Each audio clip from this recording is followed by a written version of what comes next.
Hello, everybody, and welcome to the PHLY Eagles podcast on a Tuesday afternoon. Tuesday afternoon. Bo Wulf, Zach Berman, and look who it is joining us from the start of the show, Fletcher Cox, live here in studio. Fletch, how are you? You know, late arrival on Tuesday night, I guess, or Monday morning, whatever it is. It's all.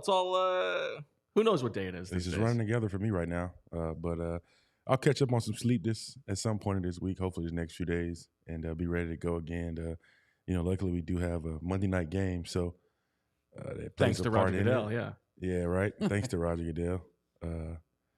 But I'll get right and get back into to feeling better. But it is what it is. Time to get back to work. Well, we got a lot to talk about today. We will get further into analyzing the game against the Cowboys. We're going to talk to Brian Baldinger in a little bit.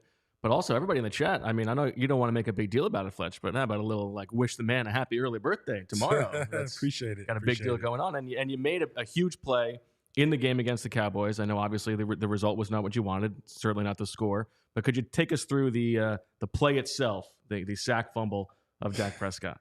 Man, it was just, it came at the right time, where we kind of needed a little spark. And, we finally got them in the passing situation when they had to throw the ball. And, I got a one-on-one blocks, and we always talk about winning one-on-one blocks and finding ways to win one-on-one blocks. Obviously Zach's a good player. And, we've been going at it for a long time against each other. And, I got the best of them on that play. Was able to get the ball out, and then was very happy to see, Berman Jalen, pick it up and stumble to the end zone. So nothing like a big man touchdown. So there was a process of that. Hopefully, give us some spark, and turn things around. No doubt about it. Go ahead. The expression that in the locker room after the game that you said was, "You'll find out who the dudes are this week." What did you mean by that? And who are the dudes? What is like what exactly do you look for this week from those guys? I mean, the guys, it's honest, and I'm honest, and I'm a good teammate and a good leader. And, I didn't put that to nobody. I know I included myself in that. Yep. And you find out who the guys are, the leaders, guys that say they're leaders, when times are bad, this is time, being a leader requires a lot. It's good when things are going good, but you also got to make it good when things are going bad. It's just something that it's a process right now that we're going through. It's, let's not get it twisted now. We're 10-3. Right. We lost 2 games in a row. We didn't understand. We didn't know what that felt like last year to lose 2 games in a row. We're fighting a little bit of adversity right now, and we talk about responding. But hell, we got to do something about it. We didn't respond from the first loss. But I think we'll take these 2 right here. We'll learn a lot from it, and we're moving on to Seattle. And what goes into that in terms of showing who you are and being able to bounce back? What are the things that you guys need to do this week? I mean, you got to go back and, we just take a couple plays out. I think, another one of those weeks, this past Sunday night where, they were in those manageable 2nd and 1s and 3rd and 1s. There's no, I don't care what defensive coordinator, who's the defensive coordinator. There's no good call for that. If we were speaking ball or we're talking about, people that know ball, there's no good call for that. But we got to be better. We're really good when we get teams behind the sticks. In the second half when we got them behind the sticks, we were able to, to kind of force them. I think we helped them with 9 points, whatever that was. And, we got to continue to do that, get teams behind the sticks. And, we got to create some turnovers, get our offense the ball back and, with short fields to go and score. You said don't get it twisted. You're 10-2. Oh, I'm sorry, 10-3. Those 10 wins jump out. But the reality is you've been here for 12 years, right? You have that perspective that during a losing streak or 2 tough losses, it can be a tough place to play, and you can stay even keeled. For some of the younger players or some of the guys who are new here, this might be a new experience. What's the sentiment in the locker room to those guys? How do you explain it? My biggest thing is to explain it to those guys, believe it or not, Zach, is, I don't get to this. I went in today and, I had the biggest smile on my face, and a lot of people probably, you may think I'm crazy, but, those younger guys, even the guys that was on that team last year, they didn't get a chance to feel that, what it's like to do that. The guys this year, now it's late in the season for those guys, and, we've lost two games, and I don't want those guys to see me down and pouting and complaining, and about any little thing. You know, I try to keep that spirit up, right? There's so many highs and lows to this game that we play. And, you know, right now we're at a low, but there's sometimes early in the season we're at a high. And, you know, I look at myself as, you know, as a leader, and I want to be able to let those guys know that all the time it's not going to be this way. You know, we had two bad weeks, and, you know, we got to learn from it, as I keep saying, and move on from that. And, you know, let those guys know that I'm here to lead them. And I always got to have that positive mindset. We, you know, have seen the way that Nick handles adversity in years past. This is our first time seeing Sean Desai. What is it like? What is he like in the building, personality wise, when you guys are going through something like this? You know, he want to find ways to make us better. You know, find ways that, he's himself. You know, and, you know, he called the plays. He's our play caller. We got to go out and execute what we got to do. You know, and I think that's him. You know, we had a meeting today with him. You know, our regular defensive, you know, post game report. We go over the same things: what we did good, what we didn't do good. And, you know, that's the way he is. And, you know, he's just honest. He's honest with himself. He's honest with us. And I respect it a lot about him. We've seen you stop the bleeding against Miami in the second half, Kansas City in the second half. And then we've seen the past 2 weeks as well. What's the difference with this defense when you're playing like that and you're able to beat those top offenses and what we've seen in these past 2 weeks? There just is just so many things that goes into it. You really find out how teams are trying to attack you. Right. And we don't make a whole lot of changes. You know, we just maybe do a few things that we've practiced in the week, you know, that we probably didn't run in the game, you know, a whole lot in the first half. And we trying to kind of go back to it. But, you know, we go in and we see what teams are doing against us. We're seeing, you know, how they're attacking certain areas against our defense. And we just kind of get a hold on to it. But we got to start fast. You know, we just can't keep waiting until the second half to, you know, to do that, you know, and not as far as this is Justin, but, you know, as far as, you know, putting these fires out early. And, you know, not digging ourselves in a hole. If I can gas you up a little bit, I was talking to some people the other day, and it like the impression seems to be, and I think I agree with this, that you are probably having the best season of anybody on the defense right now. You're having a great season. Not to say that you haven't always been great, but do you feel like that at 33 now, almost, you are putting on for one more day? We'll get ahead of ourselves. 32. At 32 and 3/4, as like my son would like to say, you know, put on the 3/4 there. Do you feel like you were having like a vintage Fletcher Cox season? I mean, if you want to put it that way, you know, if you want to put it as vintage Fletch, you know, we can call it that. Maybe that's something we can come up with, vintage Fletch. Okay. I mean, it's just one of them things, man. I'm just enjoying it. You know, I'm just enjoying it all. Just enjoying this.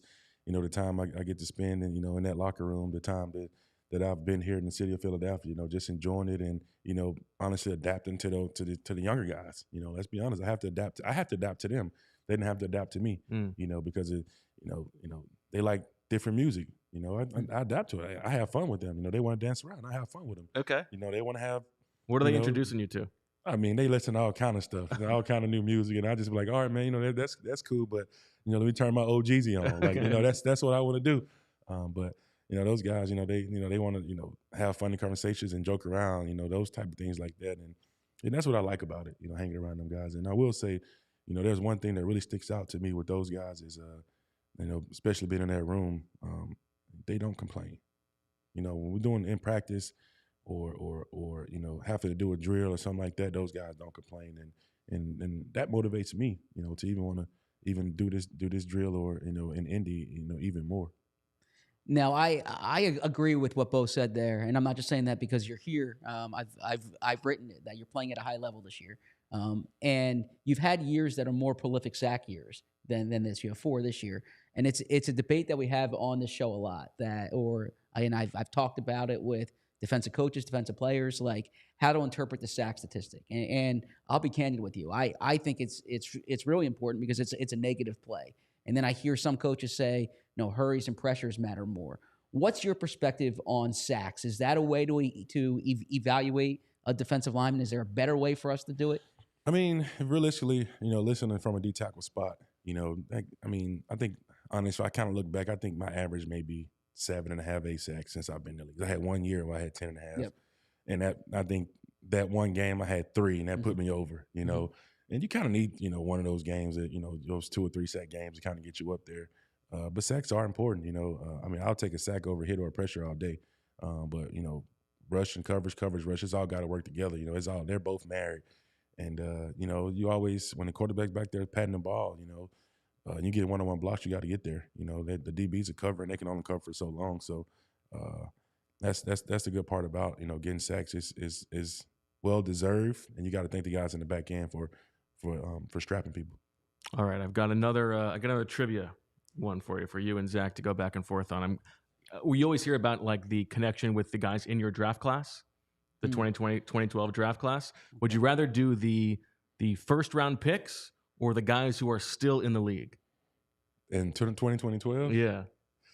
Let's go with the guys that are still in the league. Guys who are still in the league. All right, there are 21 guys who are still in the league from the 2012 draft class. Let's see how many. We'll go back and forth. We'll let you go first. All right, I'm going to go with Bruce Irvin. Bruce Irvin, correct. All right, this is a hard one here. 21 including Fletch, so 20 other guys. I have to get my years here. I feel like this one is. All right, I'm going two up on him right Fletcher's now. I'm going Stephon Gilmore. Stephon Gilmore. I was going to say there's a guy from the game. Fletcher's going to beat me on this one because I'm thinking of the guys drafted around you. Brockers is not in the league anymore. Nope. Luke Kuechly's not in the league anymore. Dontari Poe. I remember this was, you weren't here for this. This was the pre-draft media availability before the 2012 draft. And all of a sudden, after the press conference, Jim Washburn comes strutting down with Dontari Poe, like next to him, was like, oh, like introducing everybody to this guy. It's like, I think it was a little bit of a throw him off the scent. This is the guy we really want. I'm trying. You're putting me on the spot here. Fletcher I'm sorry, Zach. Yeah, Fletcher will know this class more. I'm going through in my head. I remember like where I was covering the Giants at the time. David Wilson was their first round pick. Yeah. He's clearly not still in the league. Going through the teams. Who else is on? Who else is jumping to your mind? I'm 2 up on you right now. We're waiting on you. Zach, I'll tell you. I'll give you a hint. Zach Ertz's son, Harrison Smith. There you go. Harrison Smith. He said Zach Ertz's son. Zach, you hear that? He meant that as a compliment. Yes. A couple quarterbacks. Let's see. This was Blaine Gabbert, right? Blaine Gabbert was not this year. That was a different year. Okay. This is actually pretty tough because my mind is blowing right now. Okay. Man. This is a couple tough. Really good linebackers, another really good pass rusher. You got anybody else in your mind? Another good pass rusher? And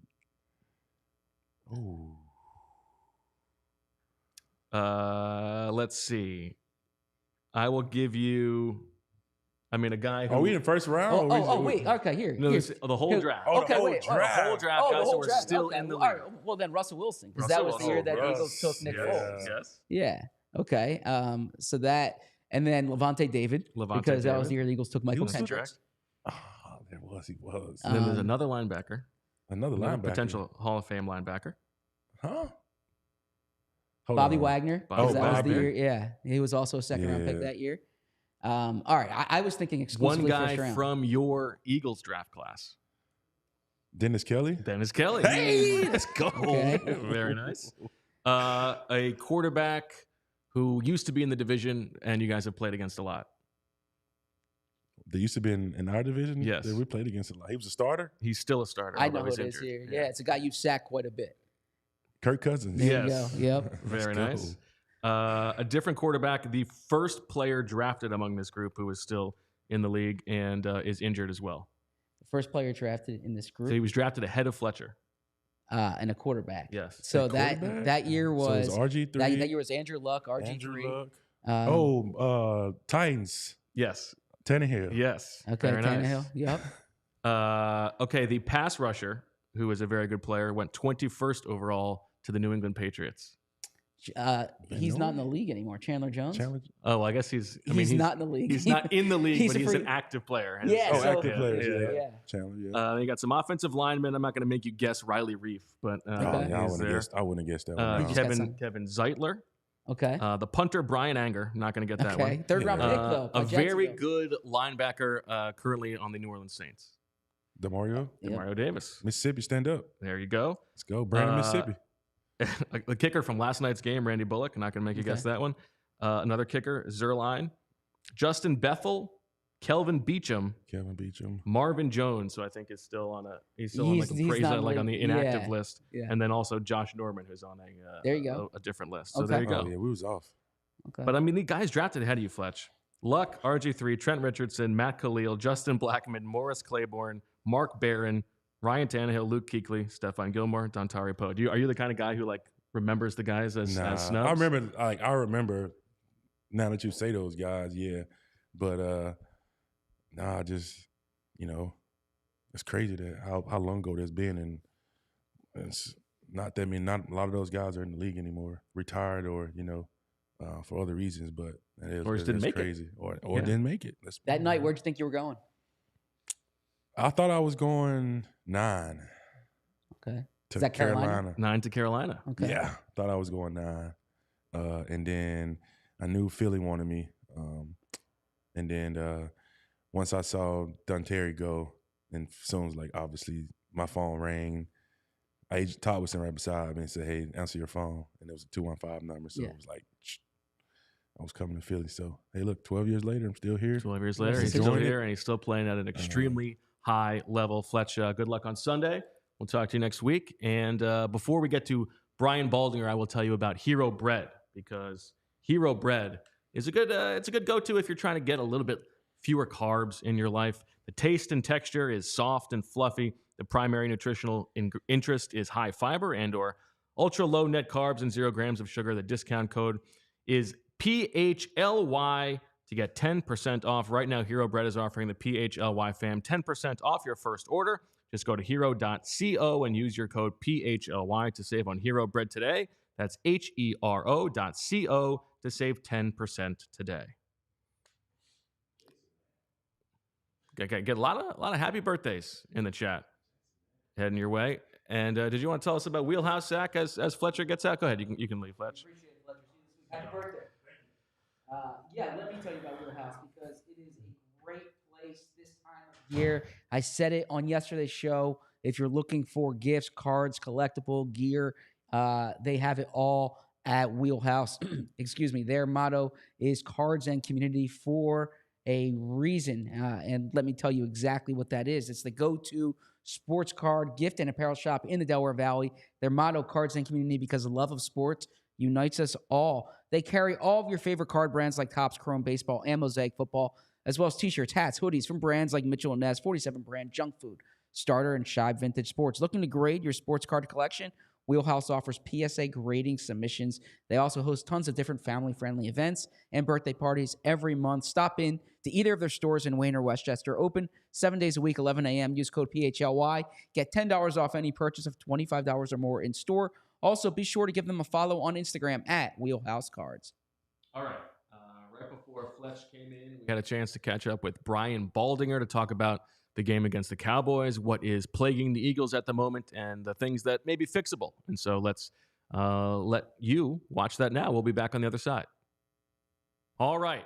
It is time for our weekly pleasure to have Brian Baldinger on the show. Baldy, first of all, great game you had last night in Miami. You're still down there. What a wild ending you got to see. Oh, my gosh. I mean, when it was 27-13, I thought we were going to cut to the game up in New York and Green Bay, and we stayed with it. And thankfully we did, because Tennessee scored 2 touchdowns in a minute, including a 2-point conversion to win that game. And it was just a meltdown by Miami. But, I mean, Will Levis, if you haven't had a chance to see or watch him play, I think he's going to be a good one for a long time. Well, we look forward to that. But let's turn our attention to the Eagles, because speaking of meltdowns, it feels like the city is melting down after these back-to-back blowout losses against NFC contenders. And when we talked last week, Baldy, you made the case that the onus was a little bit on the offense in that game heading into the matchup with the Cowboys, because we knew the defense's struggles. It was going to be on the offense to keep up. And obviously they did not do that in this game. 3 fumbles, no touchdowns on offense. They did move the ball. But I want to ask you about one specific part of the passing game that Zach and I have been talking about. Jalen Hurts threw 28 passes in that game, every single one of them to Dallas Goedert, A.J. Brown, or Devontae Smith. He didn't throw the ball to anybody other than those top 3. In your estimation, is that a good thing because you're getting your good players the ball, or is it a little bit too predictable? Do you need to make use of the other guys who are eligible receivers? Well, it's out there right now, Bo, that this is a predictable offense. I mean, the players have said it. It's been hinted at. It's been showed. I've showed some of it. I mean, it is a predictable offense. And they do have to find some creativity to it. And that doesn't necessarily mean, throwing the ball to other guys.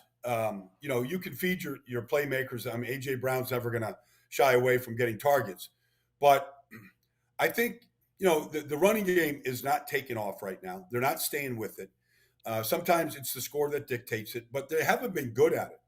Outside of the game against Buffalo, where, they had a bunch of big runs in it, including, Jalen Hurts having, the game winner.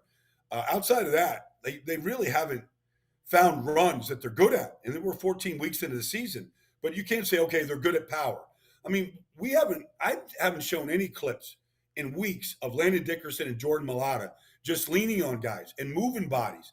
And that's something I think we all kind of took for granted, that the offensive line was powerful and they could move bodies, yet they kind of shy away from it right now, and they're not very good at it. The term creativity with offense, you hear that quite a bit. And there's the play design itself, and then there's the play calling. Do you think the creativity needs to be with the design of the play and the scheme, or how they're calling it?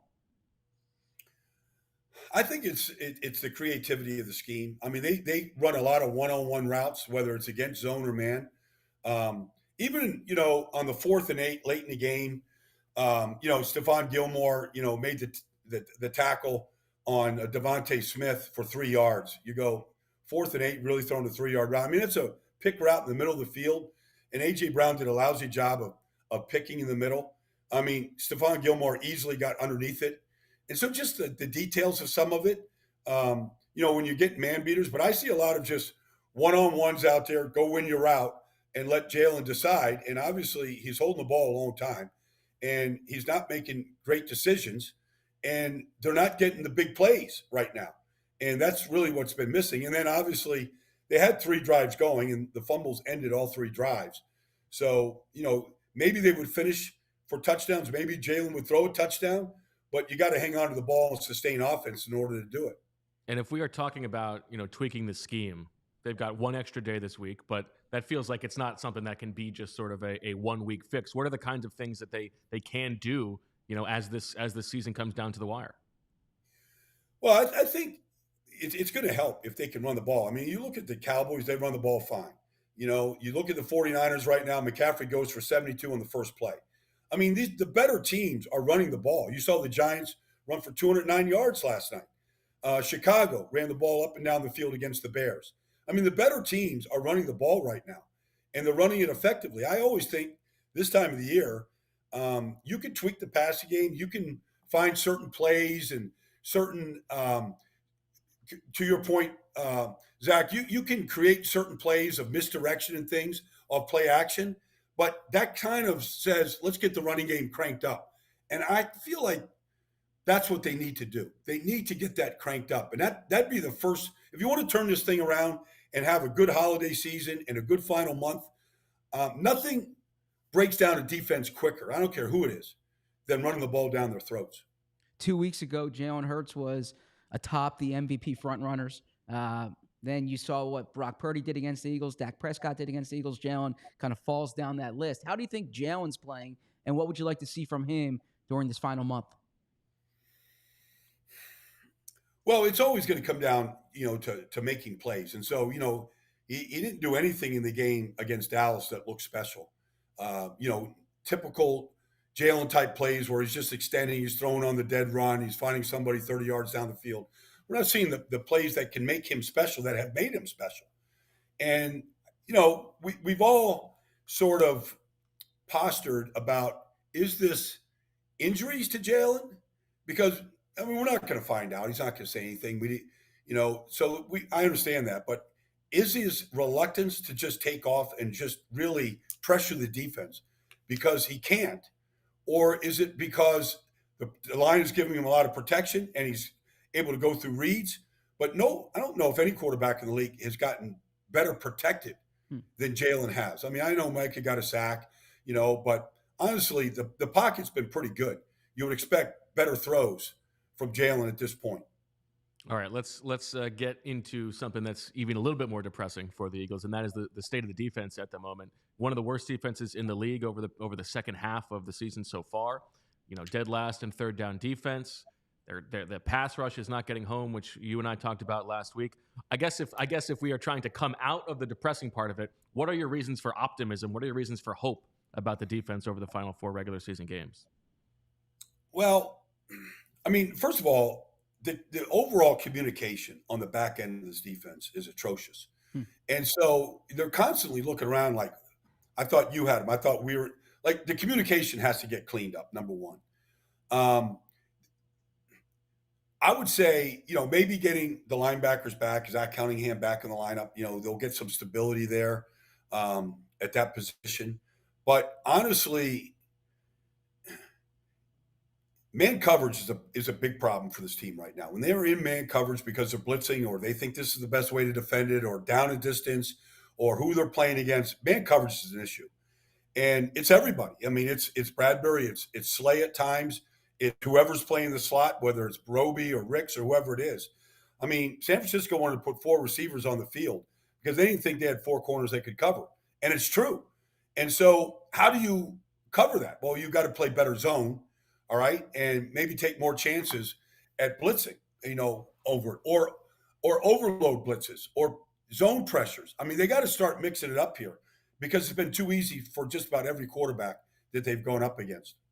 In the locker room after the game, there was some frustration from Josh Sweat, and this defense, the defense is built around the front. You're not seeing prolific sack numbers this year, especially on third downs. Why aren't they getting to the quarterback at the rate they need to? Well, I thought last year Javon Hargrave was the key to their whole pass rush, 70 sacks. I mean, his ability just to push the pocket and collapse it from the interior, they're not getting that from Jalen Carter, and they're not getting that. I mean, obviously, the play with Fletcher and Jalen, they got a big play out of that. So I can't say it's not there.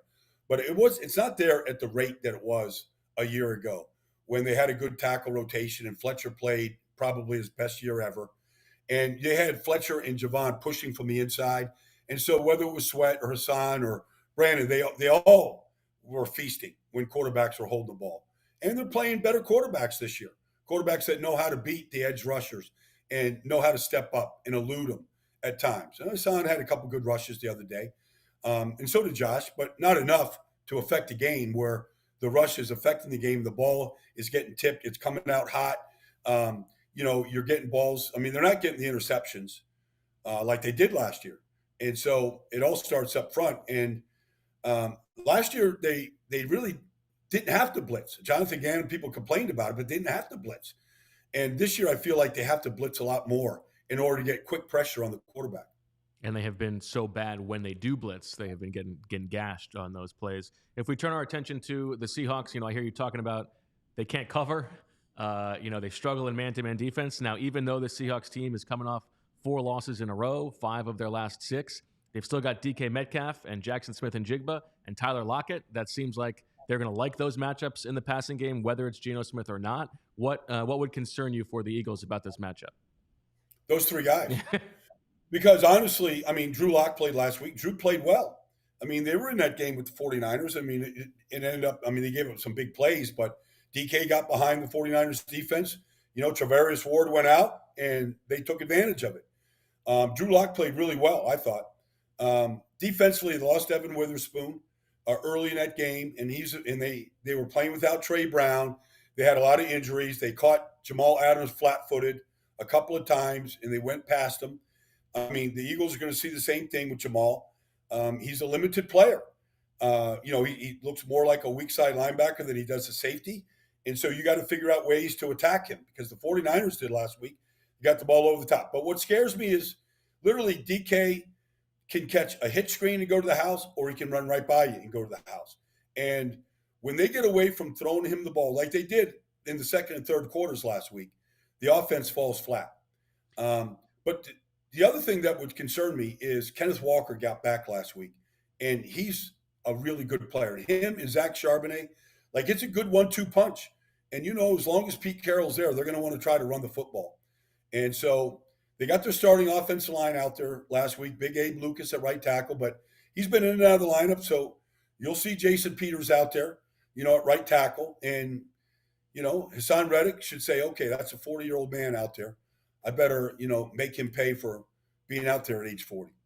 As a follow-up to that, and you started referencing it there, Bo mentioned this 4-game losing streak. They're struggling more than the Eagles are. I know it's a tough place to play.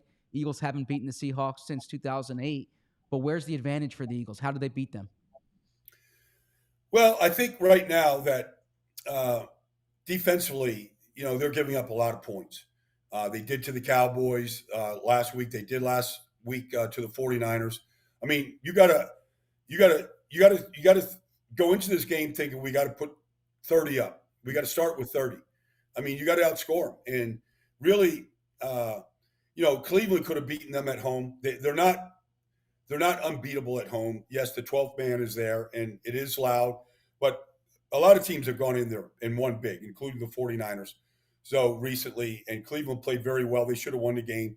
So I don't know, if Geno is back or not yet. But regardless, you got to make those quarterbacks. You got to force those quarterbacks into mistakes because they're both capable of creating them. Last thing I want to ask you about, Baldy, you mentioned Jason Peters. It's so funny that he is like, I feel like the longevity of his career is so impressive, but it has sort of taken away our memory of just how elite he was at the height of his powers. A potential Hall of Famer. I would say that he is a Hall of Famer. And he's this guy who was like the most interesting man in the locker room for so long for the Eagles. I'm just wondering if you have like a favorite Jason Peters story. Well, I remember when he was he had just completed his rookie free agent year in Buffalo, and the offensive line coach was a good friend of mine, and Mouse was his coach, and I was out there at minicamp, and so I was just talking to him about his offensive line, what he's got going on, and he just pointed to Jason Peters, and he just told me, he goes, "Look, this guy is going to be a great player." And, I was like, okay, well, I think he was a tight end in college and didn't really play tackle. And he was big and looked like he could run, but I didn't know if he'd ever really played, and sure enough, he took over in Buffalo, was playing great. And Andy obviously made the trade for him. And, and history was made. But if you ask Lane Johnson right now, if you went in the locker room and asked Lane Johnson, who's the biggest influence in his career. I mean, obviously Stoutland's been fantastic. He was the Bear since day one, but he would say Jason Peters. He'd say Jason from everything, from the get off to protection, you name it. He would say Jason Peters is his biggest influence. And if Lane Johnson becomes a Hall of Famer too, I'm sure he's going to thank Jason Peters for a lot of good lessons that he learned from him. If I can wrap this up with one big picture question, because you have the unique perspective of knowing Philly and Philly fans and the Eagles really well, but you also are in tune with the rest of the league. How concerned should Eagles fans be, if at all? Is this just a tough portion of the schedule where they play two of the best teams in the league and they still are one of the top teams? Or are you seeing signs that this is a problem? Zach, I could easily say, like I was talking to Fred Warner the other day, and they lost 3 games in the middle of the season, and the sky was falling in San Francisco. But I always thought San Francisco's defense could always, pitch a shutout. They did. They came out of their bye week, went to Jacksonville. They put up 3 points against them. I felt like their defense, no matter what happened to the quarterback or the offense, whether, Debo came back or not, that the defense could carry. I don't feel that way about the Eagles right now. I don't feel like the defense can carry it, and that there is any quick fixes. You asked me how do you fix it? I don't think there is a fix right now.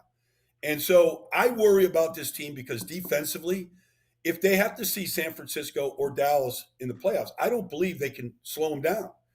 And so offensively, I feel like they can get back and straighten things out, and they can put up 30 points on good teams and down the stretch. I don't think defensively they can keep the score down in a playoff game against 2 teams that they just lost to. All right. Well, wise words as always from Brian Baldinger. We look forward to talking to you next week, Baldy. Enjoy the week and get some rest. Yeah, I plan on doing that. Thank you. All right, thanks, guys. Baldy. Talk to you next week. Back with more on the PHLY Eagles podcast.